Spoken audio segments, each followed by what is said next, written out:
সাতক্ষীরা শহরের মঞ্জিতপুর গ্রামের বেকার যুবক সুজন হাসান জয় এখন একজন সফল উদ্যোক্তা ও তরুণদের অনুপ্রেরণা। মাত্র একজোড়া বিদেশি জাতের মুরগি দিয়ে শুরু করেন তার স্বপ্নের যাত্রা। ধৈর্য, পরিশ্রম ও সঠিক পরিকল্পনার মাধ্যমে তিনি গড়ে তুলেছেন তিনতলা বাড়ি, নিজস্ব গাড়ি এবং আধুনিক একটি শোরুম সহ সফল একটি ব্যবসায়িক প্রতিষ্ঠান। ছোটবেলা থেকে আসলে মুরগি পাখির প্রতি একটা শখ ছিল।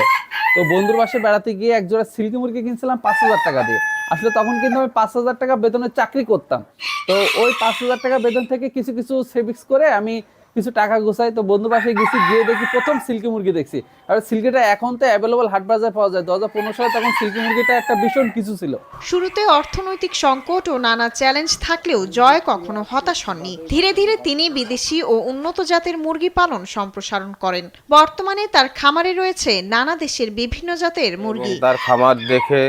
তার খামারের মুরগি দেখে আমার খুব পছন্দ হয় এবং তার কাছ থেকেই পরামর্শ এবং কিছু মুরগি নিয়ে আমি প্রথম শুরু করেছিলাম। শুধু মুরগি নয়, তার খামারে রয়েছে রঙিন বাহারি মাছ, নানা জাতের কবুতর, বিড়াল, খরগোশ সহ বিভিন্ন আকর্ষণীয় প্রাণী। এটি এখন স্থানীয়দের জন্য একটি দর্শনীয় ও অনুপ্রেরণামূলক স্থান।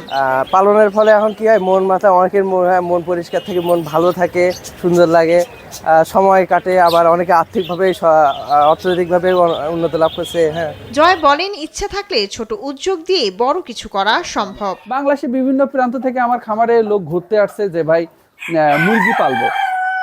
তো ওরা আসছে, দেখছে। এখন এমন হয়েছে যে আমার বাসায় ঘুরতে এসে তারা এখন আমার থেকে বড় খামারি হয়ে গেছে এই যে মুরগিগুলা পেলে। জয়ের এই সাফল্যের গল্প আজ প্রমাণ করে সঠিক উদ্যোগ, পরিশ্রম ও সাহস থাকলে অভাব ও বেকারত্ব জয় করা অসম্ভব কিছু না।